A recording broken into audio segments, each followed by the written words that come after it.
All right, so we are going to go over our review right now. So, first thing is the know your vocabulary. So, I'm not going to go over every single vocabulary because a lot of that stuff I'm going to go over through the review anyway. But just make sure you know what all the vocabulary from the unit is. So, next we have our subatomic particles. As you should know, there are three of them. We have protons, neutrons, and electrons. Okay, the location in the atom, the protons and neutrons are both in the nucleus.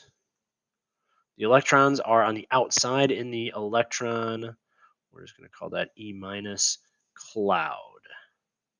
Okay, symbol, this one really isn't a huge deal, but just so you guys know, it's P plus, N0, and E minus.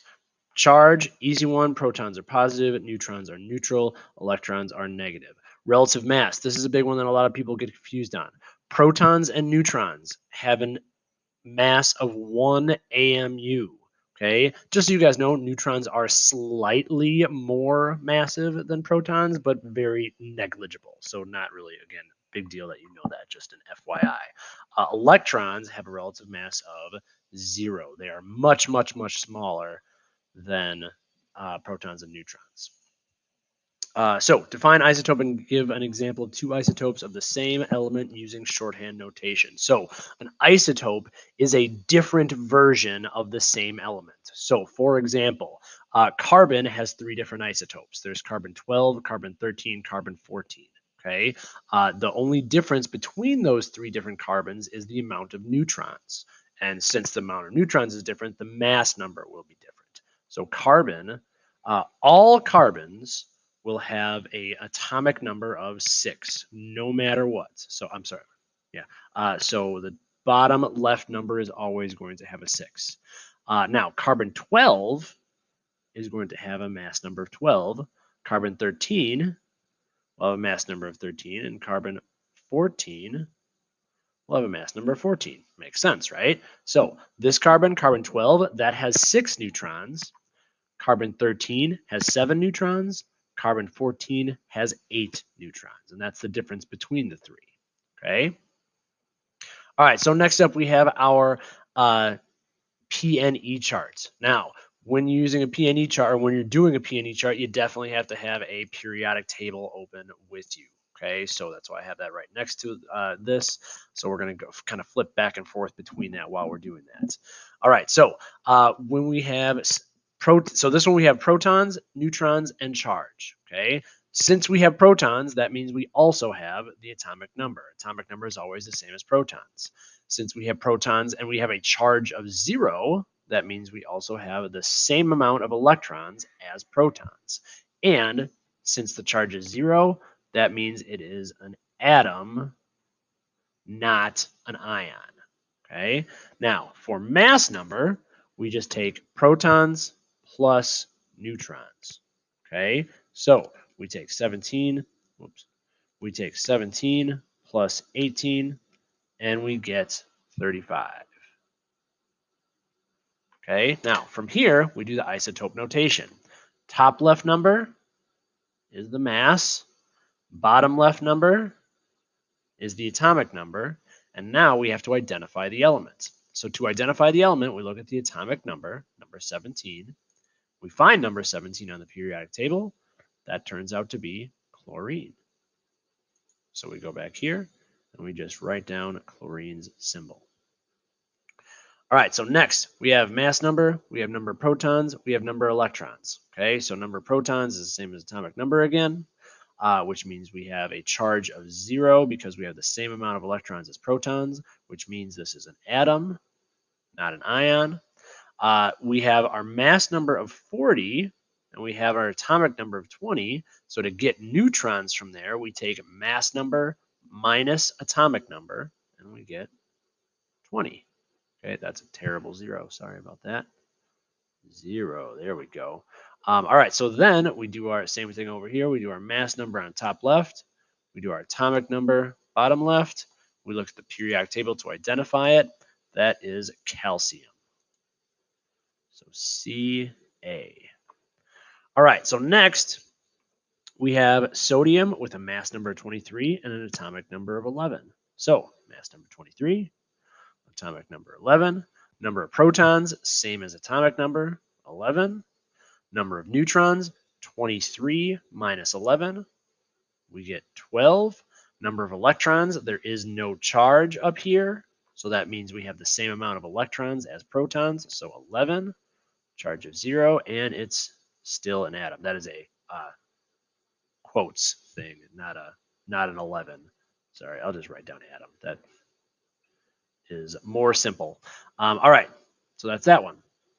Next, we have neutrons and electrons and a charge of 0. Now, since the charge is 0, that means our protons are same as electrons.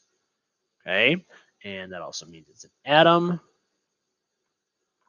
Our atomic number is going to be the same as our protons, 46.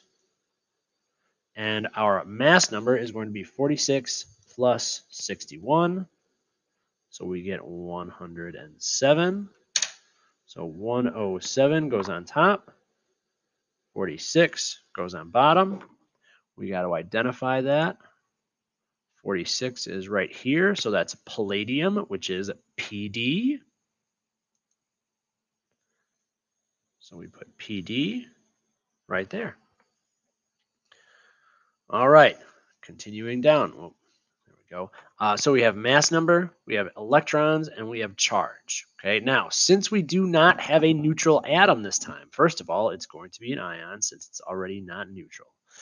Then, since it's -1, that means we have more electrons than protons, one more electron than proton. So if we have 18 electrons, that means we have 17 protons. Okay, and that means our atomic number is 17. So now we want to find our neutrons. So we take 36, which is our mass number, minus 17, and we get 19. From here, we do our isotope notation. So 36 on top, 17 on bottom. Our charge is -1. And then we got to identify that. We don't even have to go to the periodic table for this one because we have it's 17. We already did 17 up here. So that means that this is Cl, because if it's atomic number 17, it will always be Cl.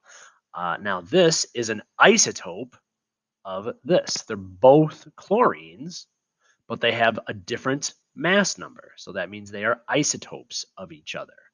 This one is also an ion, and this one is also an atom. That's okay. That still works. All right, so next, we have nitrogen. Still need that mass number thing. All right, so our mass number is 14, because the top left. Our atomic number is 7. Protons are 7. Neutrons are 7. Electrons are 7 because there is no charge here. So charge is 0, and that is an atom. Okay. All right, that was a quick, easy one. Next one, mass number 17, number of protons is 8, and a charge of -2. So atomic number is 8. Is that next one neutrons? Yeah, next one's neutrons. So 17 minus 8 is 9. Electrons, now this is -2. So that means we have 2 more electrons than protons. So we have 10 electrons. Okay, this is an ion. And then we have to put in our charge, our mass number, and our atomic number. Then we identify atomic number 8 is oxygen. So we write oxygen in there. Okay. All right, next we have zinc. Okay, so our mass number, we don't know our mass number yet. Our atomic number, we can find zinc on here. Zinc is right there. It's atomic number 30. So we write 30 for protons, 30 for atomic number. Our charge is not 0. Our charge is +2 because we have 30 protons, we have 28 electrons. So that means since we have more protons than electrons, our charge is positive 2. Sorry, I should have had a question mark there from the on the review. My fault. That's what was that's what was throwing me off a little bit. Okay, so that is an ion.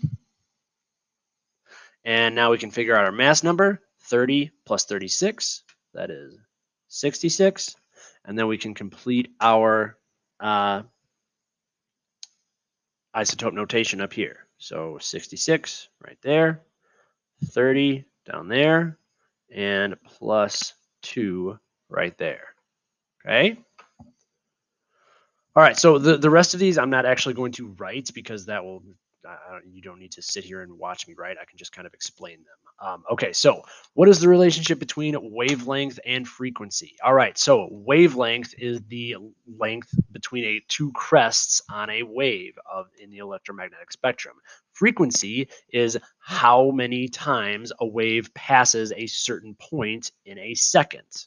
Okay, so when we have long wavelengths, that means we have small frequencies. So they are inversely related, not directly related.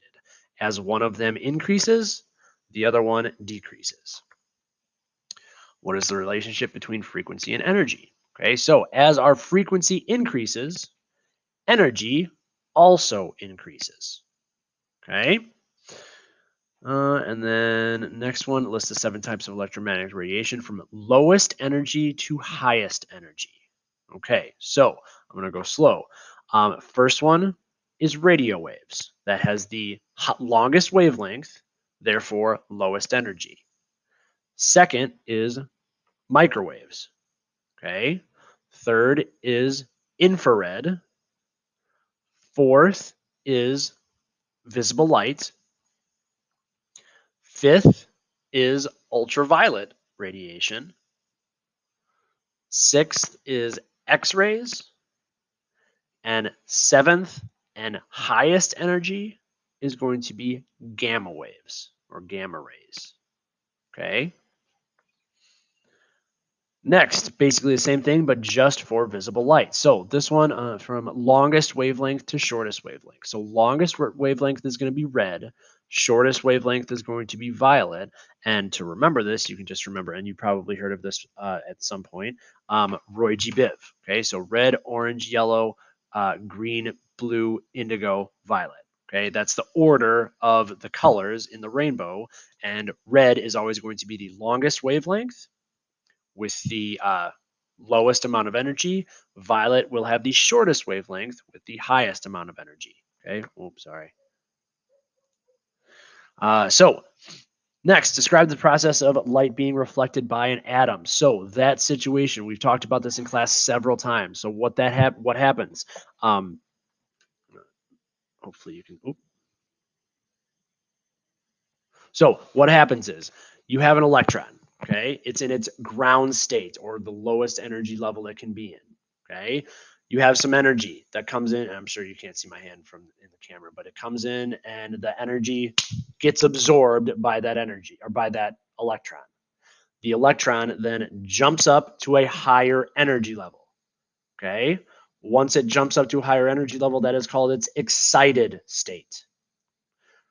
So it cannot hold on to that excited state indefinitely. Okay, eventually it's going to drop back down to its ground state. And when it does that, that energy that it absorbed gets emitted into the air. That energy that gets emitted is visible light. That's how you can see everything that you're seeing all the time, is that energy that gets emitted. Okay? Okay. That is everything. Good luck on your test.